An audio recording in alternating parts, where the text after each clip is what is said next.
our focaccia starter, we want to start with our warm water and our active dry yeast. Because my dough hook won't reach the bottom, I'm going to stir this up with a whisk, just to make sure that everything gets dissolved. And we'll allow this to sit for about 5 minutes to start to activate, and then add the rest of our ingredients in order to make our sponge. Once your yeast is activated, go ahead and mix in your sugar and your flour and turn it on so it creates a smooth dough. If your bowl is a little big for this batch, which mine kind of is, I'm helping it by scraping it down and turning it on until it creates that dough that comes together.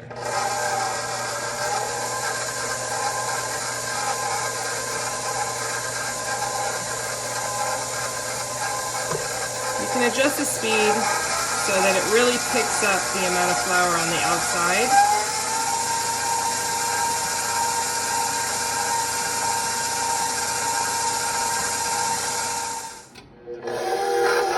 So you can see it's such a small amount of dough because this is what we call the pre-dough or our sponge, and it's just to help get that yeast really well activated before we add it to the rest of the dough. It contributes to the texture and the flavor and the activation of that yeast. So now that my dough is all come together, I'm going to take it out and place it into a bowl to rest. So I've removed my pre-dough or my sponge from my mixing bowl, and you can see it's very shaggy looking. We want it to be smooth and elastic. So I placed down just a tiny bit of dusting flour, really for my hands more than anything. And then I am kneading this dough with the palm of my hand. That will tighten up the dough and give it a much smoother texture on the outside. I just want to do this for a few turns. And then you can already see the difference of how it looks. So this is what I want to place into my bowl here. I want it to be slightly oiled so it doesn't stick.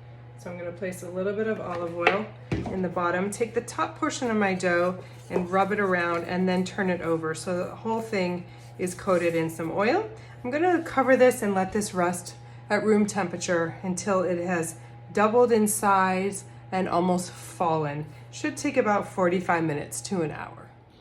Here's my focaccia sponge. After just about half an hour or so, it's risen quite nicely into the bowl, but I am looking for it to actually fall on its own. So I'm going to let it go a little bit further. You can see now that our focaccia sponge is really lost its shape and it's deflated quite a bit. So that's a really good indication that it's ready to go into our final dough. So our focaccia is ready for the next step, and I have my sponge inside of the mixing bowl along with my warm water, my olive oil, the salt and the sugar.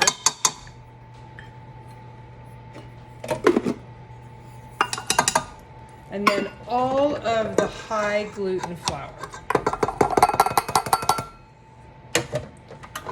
We're going to turn this on low speed. Never go above speed 2 when you're mixing your bread doughs. We're going to allow this to incorporate and add as much of my remaining bread flour as needed to create a nice, smooth, elastic dough. Always pull back a handful or so to be able to adjust the dough with.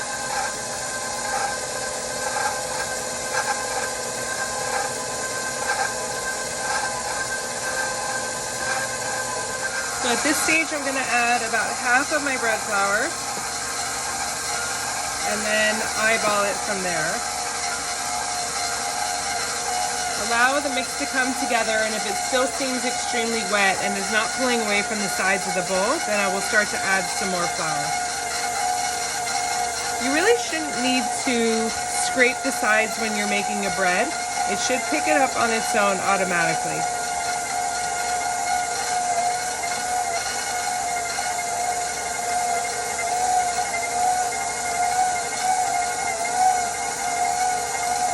As it picks up all of the flour, you see that it's starting to stick again to the bottom of the bowl, and that's where I'm going to add a little bit more flour. Again, being mindful to hold back about a handful at the end.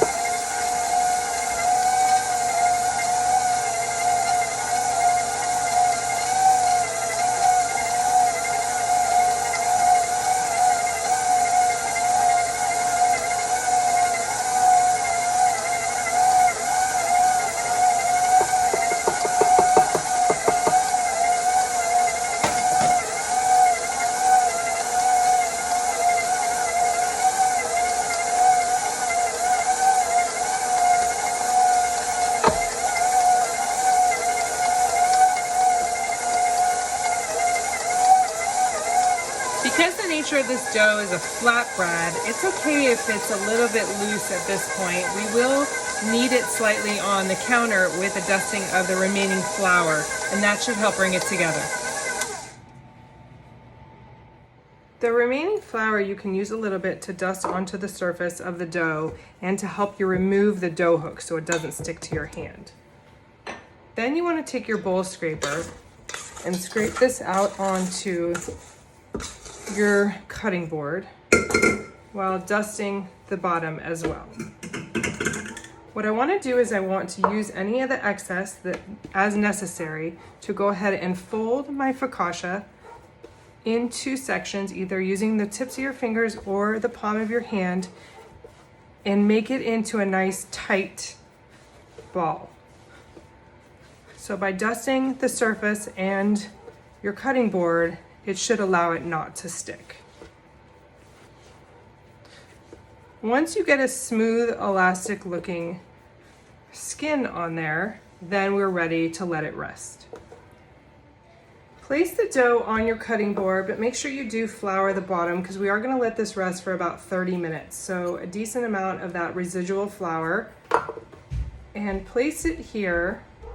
And you want to cut an X on the top of this fairly deep, and I'll explain why we'll do that when we place it onto our sheet pan. So a nice big X, let it rest covered with some saran wrap for about 30 minutes.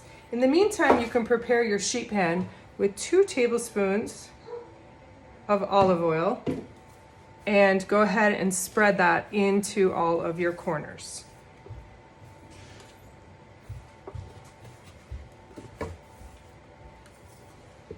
Set this aside and we'll use this when this dough is ready in about 30 minutes. So my focaccia has rested here.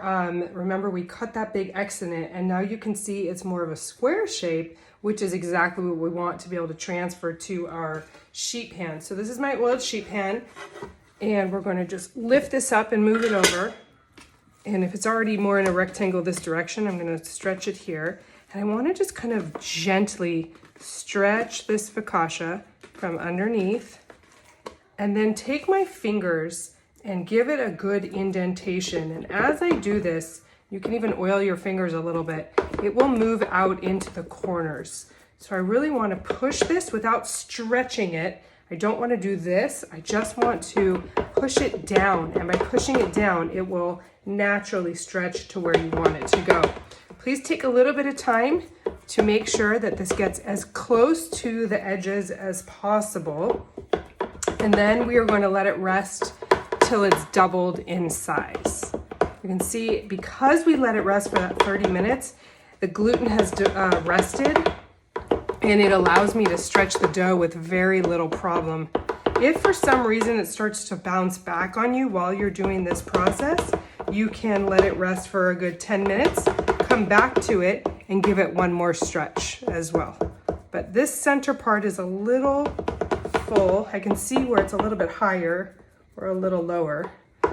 And we want to just kind of gently push that dough out to the corners so that it's as even as possible. So right now I'm not going to agitate it too much. I'll give it about 5 minutes, come back and stretch it one more time. The focaccia has been resting for about 5-10 minutes, and all I want to do now is gently do the same thing I did before, and you can see it really stretches nicely into the corners with very little effort, and I'm not overworking the dough. So really get those nice indentations. We'll put some more in there later on, but this should encompass the entire sheet pan when it's resting. So now we're going to let this rise until it's about double its original size. And we will prepare our garlic herb topping. Preparing our garlic herb oil, you want to roast some garlic cloves. I roasted these in a 450-degree oven. The whole head's cut and then drizzled in a little oil, wrapped in foil, and you can see how beautiful they come out. So just mash them with the back of a fork until they're pretty much pureed. You can leave small chunks, but not too big. So we want to mash the garlic. I've chopped here some oregano and rosemary. You can add basil. You can pretty much add whatever herbs you like. But the rosemary really adds a beautiful touch to the focaccia. And then we're going to add these to our hot olive oil. When your oil is hot, take it off the heat and go ahead and add your garlic. And it should sizzle right away. And then you can add your herbs. Have a little time. Remember, the water content from the herbs is going to do that, so just be very careful.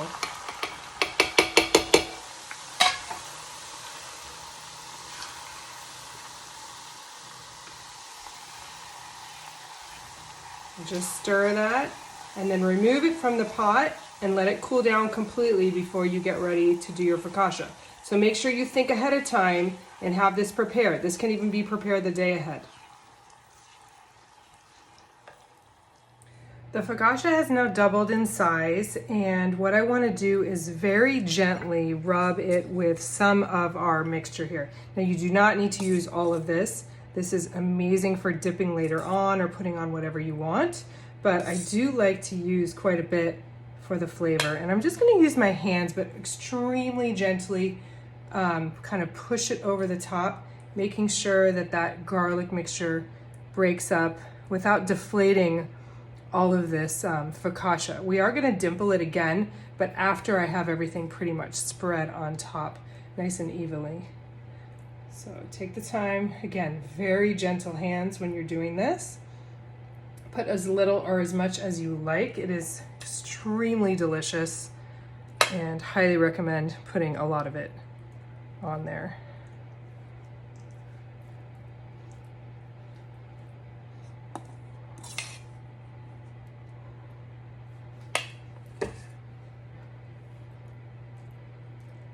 Okay, once you have your mixture spread how you like it, you are then going to, with your fingertips, very gently give it some dimples, and therefore the olive oil will flow into that area and it will create the very distinct texture and visual that a focaccia is.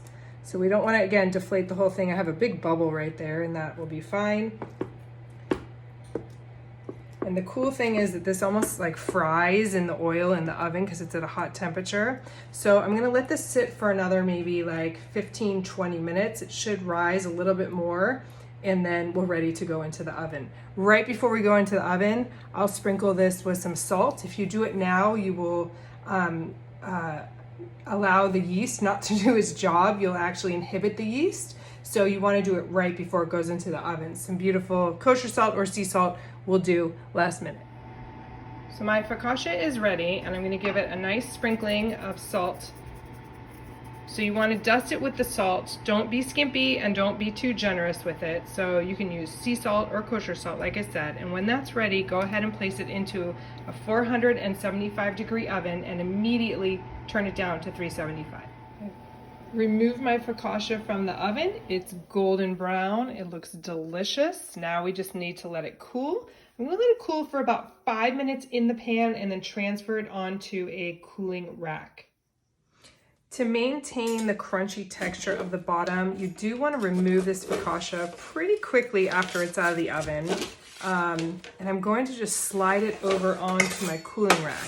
Otherwise, what will happen is it will pretty much steam in the bottom of the pan here and it will become soggy. So I'm going to let it fully cool sitting here and then we're going to dig in. When your focaccia is completely cool, go ahead and slide it right off of your rack and slice into that. It should be nice and crunchy on the outside.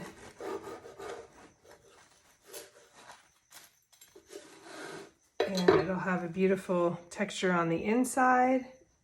And enjoy.